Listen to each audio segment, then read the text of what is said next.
Good morning dear students. आज है 26 मार्च और 26 मार्च की टॉप करंट अफेयर्स मैं आपके लिए लेके आ गया हूं। तो चलिए जुड़ जाइए आप लोग हमारे साथ, और जो भी बच्चे अभी ज्वाइन नहीं किए सब लोग एक एक करके ज्वाइन करके इस वीडियो को देखें। देखिए वीडियो में जो भी करंट अफेयर मैं आपको बता रहा हूं, अगर आपको आती है तो अपना आंसर देते रहिए, साइमल्टेनियसली हमारे साथ चलते रहिए ताकि आपको चीज़ें जो भी हों वो अच्छे से क्लियर हो जाए। बेटा आज है 26 मार्च, और 26 मार्च को हम कौन सा डे मनाते हैं? पर्पल डे ऑफ एपिलेप्सी, है ना। एपिलेप्सी एक बीमारी होती है जो ब्रेन का एक डिसऑर्डर होता है, उसमें दिक्कत आ जाती है, वो बीमारी होती है। उसकी अवेयरनेस को लेके हम डे मनाते हैं 26 मार्च को, पर्पल डे ऑफ एपिलेप्सी। याद रखिएगा, purple day of epilepsy brain से रिलेटेड डिजीज है, और इसका डे हम कब मनाते हैं? आज 26 मार्च। इसमें हम क्या करते हैं? पर्पल रंग की कपड़े पहन के इसकी अवेयरनेस को फैलाने का एक मोटिवेशन शुरू किया है। ठीक है, इसे ध्यान रखिएगा। ये एक डिसऑर्डर होता है जो ब्रेन में होता है। ठीक है, और अच्छे से इसको समझ जाए तो इसे मैंने शॉर्ट बना रखा है, उस शॉर्ट को देखकर पूरी डिटेल समझ सकते हैं। चलिए आज के टॉप 10 करंट अफेयर्स को हम आज आपके साथ डिस्कस करेंगे। उसमें सबसे पहला हम शुरू करते हैं आज की पहली करंट अफेयर, जिसमें डोनाल्ड ट्रम्प ने बहुत बड़ा बम पे बम फेंके जा रहे हैं। ठीक है, तो America, America means Donald Trump, American president, ठीक है, यूएस के प्रेसिडेंट ने has impose tariff from which country and tariff that bought oil. ठीक है, ठीक है। तो अमेरिका ने किस देश से तेल खरीदने वाले देश को लगाया टैरिफ, है ना। तो भाई अगर सीधी सीधी बात यह है कि डोनाल्ड ट्रम्प ने क्या किया है, कहा है कि अगर आप वेनेजुला से तेल खरीदते हो तो आपको ऊपर 25% टैरिफ लगेगा, है ना। तो ये याद रखिएगा, वेनेजुला। ठीक है, देखो बेटा, वेनेजुला की बात करें तो क्रूड ऑयल का सबसे बड़ा स्टोरेज दुनिया में कहाँ पर है? वेनेजुला में है। ये पेपर में कई बार क्वेश्चन आया है कि सबसे ज्यादा स्टोरेज क्रूड ऑयल का कहाँ पर दुनिया में? वेनेजुला। वेनेजुला बेटा साउथ अमेरिका की एक छोटा सा देश है जिसका कैपिटल कराकस है, इसे याद रखिएगा। अगर हम बात करते हैं तो वेनेजुला के पास दुनिया का सबसे बड़ा क्रूड ऑयल रिजर्व है, और अमेरिका ने बोला है कि जो भी देश इससे क्रूड ऑयल लेता है तो अगर वो हमारे साथ डील करेगा तो वो हमें 25% टैरिफ देगा। मतलब वो नहीं चाहता कि वेनेजुला से लोग क्या खरीदें? क्रूड ऑयल खरीदें। तो ये एक न्यूज़ बेटा सामने आ रही है, तो इसे थोड़ा सा ध्यान रखिएगा। ठीक है, अब इसमें दिक्कत क्या है? ठीक है, Trump impose 25% tariff on the countries that buy oil from Venezuela. ठीक है, तो ट्रम्प ने सीधे सीधे बोलिया अब 25% टैरिफ लगेगा, और इसका इम्पैक्ट इंडिया और चाइना को सबसे ज्यादा आएगा।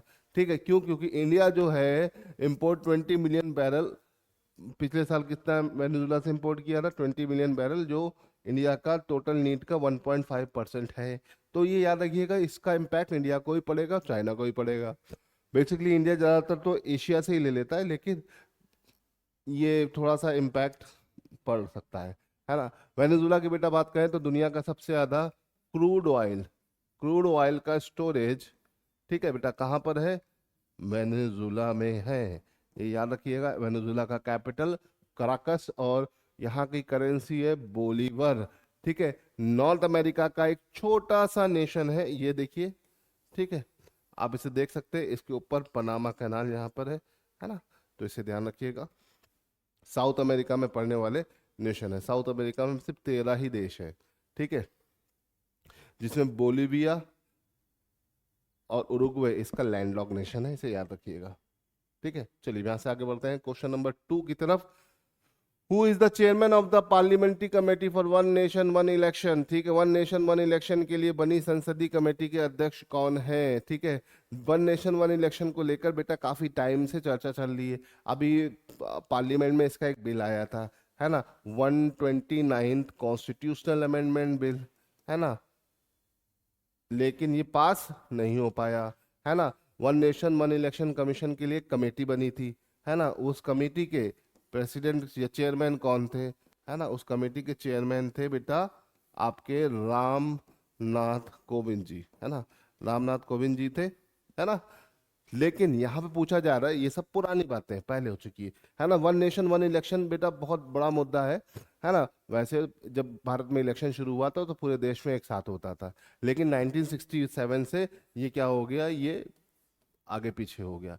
इसके आगे पीछे होने की वजह क्या है बेटा, कि कहीं पे इमरजेंसी लग गई किसी देश में, किसी स्टेट में, तो वहां पे इलेक्शन फिर से हो गए, तो टाइमिंग बिगड़ गई, है ना। बहुत सारे स्टेट्स में थोड़ा सा अप्स एंड डाउन हुए, 5 साल की सरकार की जगह 3 साल में सरकार बदल गई, तो इस वजह से ये टाइमिंग बिगड़ गई, और इस टाइमिंग की बिगड़ने की वजह से पूरे देश में इलेक्शन अब एक साथ नहीं होते हैं, है ना। अब इस रिपोर्ट में जो रामनाथ कोविंद ने दी थी, उन्होंने बोला था कि भाई अगर आप वन नेशन वन इलेक्शन करोगे तो सारे रिसोर्सेज एक साथ यूज हो जाएंगे, और हमारा पैसा ही बचेगा, टाइम भी बचेगा। इसका मेन ये मोटिव रहा है ना।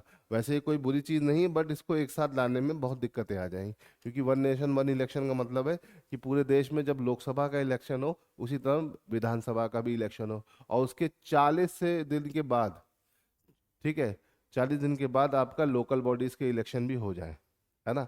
तो ये सब एक ही टाइम जोन के में, एक ही दायरे में हो, ये इसका मेन मोटिव था, लेकिन इसको प्रॉपरली इसको रिजेक्ट कर दिया गया। अब क्या चल रहा है, अब इसकी जेपीसी कमेटी बनाई गई, जॉइंट पार्लियामेंट्री कमेटी बनाई गई है, और उसके चेयरमैन कौन है, क्योंकि इसकी मीटिंग शुरू हो गई है, तो भाई इसके चेयरमैन है पीपी चौधरी, है ना। इसके चेयरमैन बेटा कौन है, पीपी चौधरी। तो पीपी चौधरी जी इसके हेड कर रहे हैं, इसके नेशन वन इलेक्शन का पार्लियामेंट्री कमेटी के चेयरमैन है, ठीक है, याद रखिएगा। चलिए अब यहाँ पे आगे बढ़ते हैं, ठीक। After how many years the BJP government is going to represent the budget in Delhi. तो देखो, दिल्ली में वापसी कितने साल बाद की बीजेपी ने, 27 साल के बाद। तो बजट भी कितने साल बाद आया, 27 साल बाद, ठीक है। 27 साल बाद बीजेपी दिल्ली में बजट पेश कर रही है, दिल्ली में कि विधानसभा में बजट पेश कर रही है। देखो बेटा, बात करें तो विधानसभा, दिल्ली एक यूनियन टेरिटरी है, क्या है, यूनियन टेरिटरी, ठीक है। इंडिया में लगभग 8 यूनियन टेरिटरी है, बट सिर्फ 3 यूटीज में आपका लेजिस्लेटिव असेंबली है, याद रखिएगा, लेजिस्लेटिव असेंबली है, याद रखिएगा, ठीक। उसमें आपका दिल्ली आता है, जेएनके आता है, और पौंडीचेरी आता है। मतलब इन 3 जगह पर आपको सीएम भी मिलेंगे, है ना। तो इसे ध्यान रखिएगा। और दिल्ली में लगभग 27 साल बाद रेखा गुप्ता जी बजट पेश कर रही हैं, ठीक है। तो रेखा गुप्ता जी के नेतृत्व में बजट पेश किया जा रहा है। और रेखा गुप्ता दिल्ली की कौन से नंबर की फीमेल सीएम बनी है, जल्दी से बताइए, है ना। मुझे कमेंट में बताना, फीमेल सीएम किस नंबर की है रेखा जी, है ना। तो ये जल्दी बताइएगा, ठीक है। मैं आपको ऑलरेडी इससे पहले शुरुआत के लेक्चरों में बता चुका हूँ, है ना। तो ये अब सिंपल सा है, पुरानी चीज़ें हैं, मुझे बताइएगा। चलिए आगे बढ़ते हैं। In India what percentage did defence production increase in 2022 2024, है ना, ठीक, कंपेयर टू 2014-15। तो भैया 2014-15 के मुकाबले इंडिया ने डिफेंस की फील्ड में कितना प्रोडक्शन इंक्रीज कर लिया है, मेकिंग मेड इन इंडिया के तहत। किसके तहत बेटा, मेड इन इंडिया प्रोजेक्ट के तहत इंडिया ने अपना, ठीक है, प्रोडक्शन कितने परसेंट इंक्रीज कर लिया है, 100, 174, 150, 168। तो बेटा इसका आंसर हो गया 174%, ठीक है। इंडिया ने 2023-24 के मुकाबले अपना प्रोडक्शन, ठीक है, 2023-24 में 14-15 के मुकाबले कितने परसेंट इंक्रीज कर दिया बेटा, तो 74%, ठीक है। चलिए यहाँ से आगे बढ़ते हैं, ठीक। How much did the SEBI board approve the investment limit for FPI, ठीक है। फॉरेन इन्वेस्टर जितने भी हैं उनके लिए सेबी सेबी ने, ठीक है, इन्वेस्टमेंट लिमिट कितने परसेंट इंक्रीज कर दी है, 4 टाइम 3 टाइम अनचेंज डबल। तो बेटा उसको डबल कर दिया है ना, 25,000 करोड़ से अभी कितना हो गया है, 50,000 करोड़, है ना। तो इसे याद रखिएगा, 50,000 करोड़ की इसकी लिमिट बना दी है ना। और ये बहुत ही बड़ा फैसला है। सेबी की जो चेयरमैन है, सेबी के नए चेयरमैन बेटा कौन है, सेबी, ठीक है, security exchange board of India, SEBI के नए चेयरमैन है तुहिन कांता पांडे। इन्होंने आते के साथ ही क्या किया, अच्छे अच्छे काम करना शुरू कर दिया। सेबी की अगर हम बात करें, 1992 में ये ऑटोनोमस बॉडी बन गई थी, और सेबी का हेडक्वार्टर बेटा मुंबई है, इसे ध्यान रखिएगा। ये सारी चीजें हैं जो आपके पेपर में पूछी जा सकती है, इसे याद रखिएगा, इसको ध्यान रखिएगा। चलिए यहाँ से आगे बढ़ते हैं, अगले क्वेश्चन की तरफ चलते हैं। बेटा आज का अगला क्वेश्चन है प्रधानमंत्री आवास रूरल स्कीम, है ना। पीएम आवास योजना बहुत पुरानी स्कीम है ना। प्रधानमंत्री आवास योजना के दो चरण चलते हैं, रूरल एंड अर्बन। पहले रूरल शुरू हुआ, फिर अर्बन शुरू हुआ।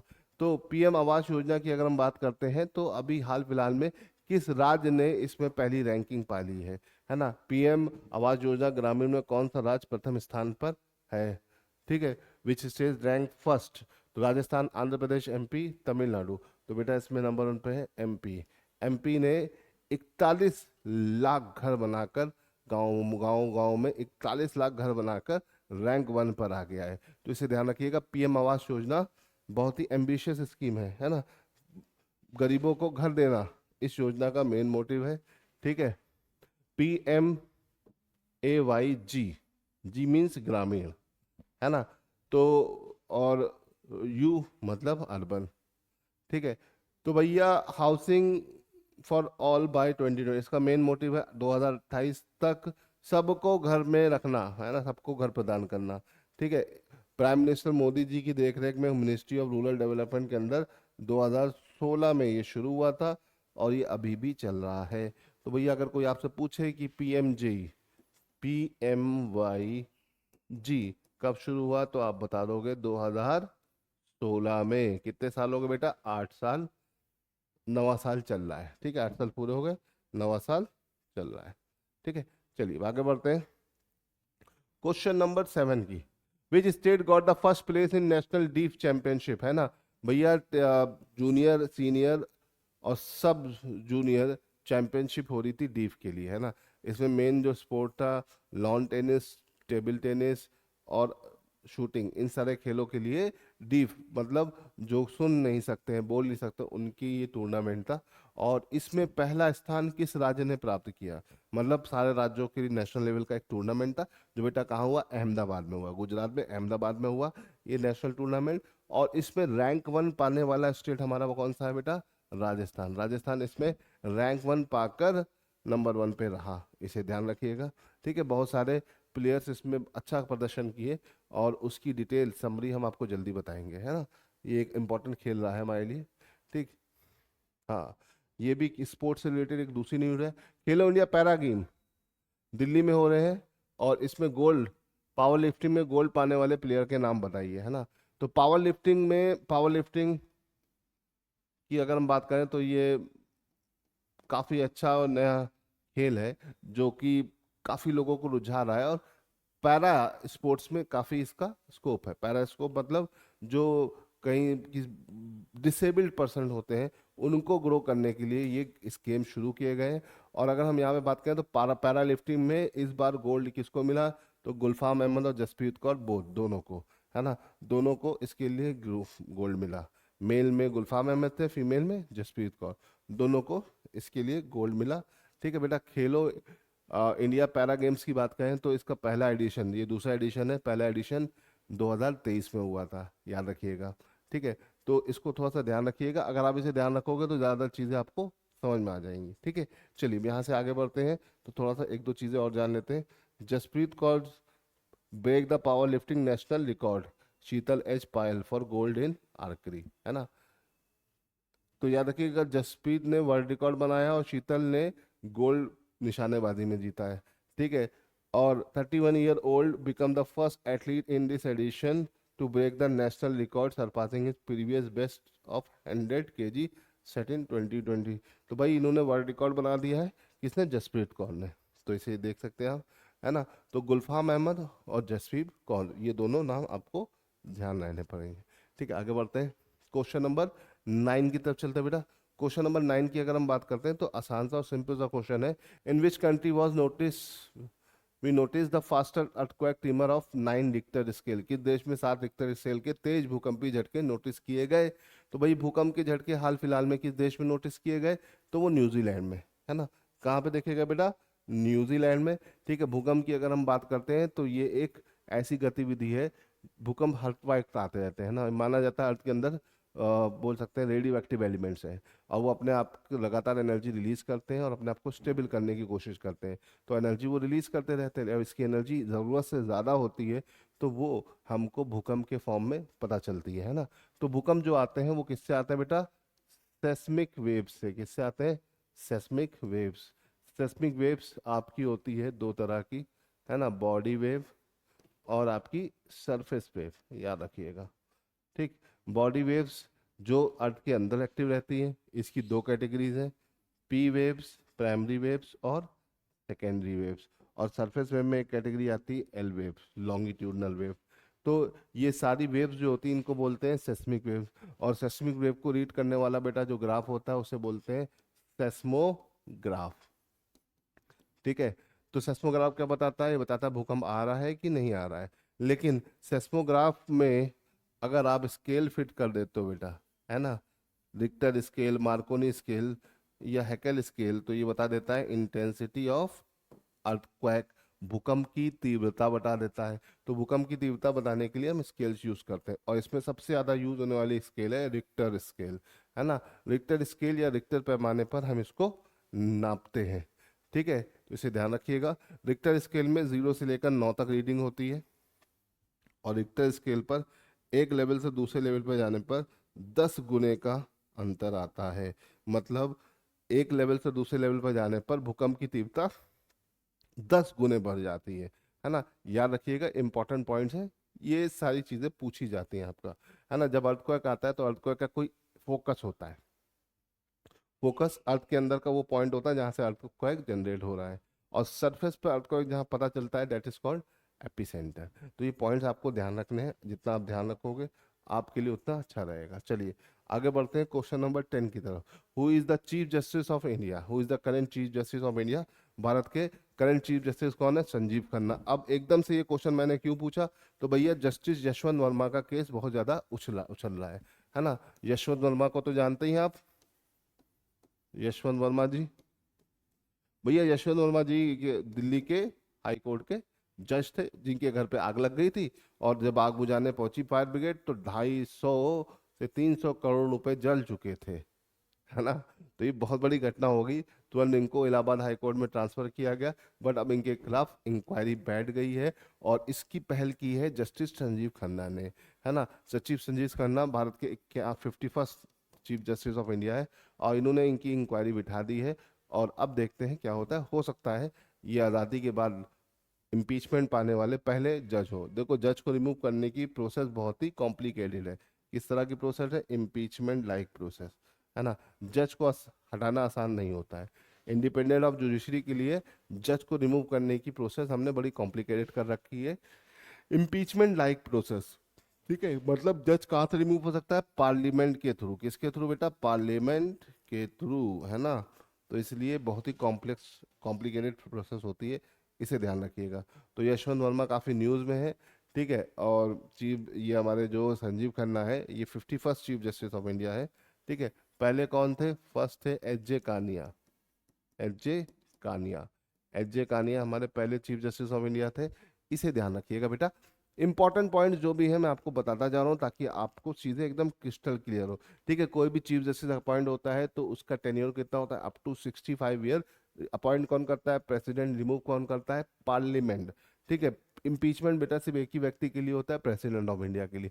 बट इम्पीचमेंट लाइक प्रोसेस बहुत सारे लोगों के लिए होता है। इसमें हमारा चीफ जस्टिस भी, इलेक्शन कमिश्नर ऑफ इंडिया भी है ना, और कैग भी है ना। जितने भी कॉन्स्टिट्यूशनल बॉडीज हैं उनमें से ज़्यादातर इम्पीचमेंट लाइक प्रोसेस के थ्रू ही रिमूव होते हैं। ठीक है, तो इसे ध्यान रखिएगा। तो अगर हम बात करें तो जजेस को रिमूव करने की प्रोसेस है इम्पीचमेंट लाइक प्रोसेस। ठीक है, अब यशवंत वर्मा जी जो है इनके खिलाफ इम्पीचमेंट प्रोसेस होने की शुरुआत हो सकती है, क्योंकि इतना पैसा मिलना मतलब थोड़ा सा फिशी है ये मामला। तो अभी देखते हैं, ये मामला अभी तूल पकड़ रहा है। हो सकता है कि इम्पीचमेंट और जज से रिलेटेड क्वेश्चंस आपके पेपर में बनना शुरू हो जाए। तो जहाँ तक जैसा भी जो भी चीज़ बनेगी हम आपको उसके क्वेश्चंस कैसे बन क्या क्या बन सकते हैं और कैसे कैसे बन सकते हैं वो सब हम आपको धीरे धीरे बताते रहेंगे। तो हमसे जुड़े रहिएगा बच्चों। तो आई होप कि आपको ये क्वेश्चन समझ में आ गया होगा। ठीक है, तो आज के टॉप 10 क्वेश्चंस हमने आपके साथ डिस्कस कर लिए बेटा। बढ़िया लगे तो लाइक और शेयर करिएगा, और इसी तरह से हमारे चैनल पे जुड़ते रहिए, रेगुलर वॉच करिए, रेगुलर अपडेट रहेगा दिमाग तो आपके लिए अच्छा है। ठीक है, चलिए आज के लिए इतना है बच्चों, जय हिंद।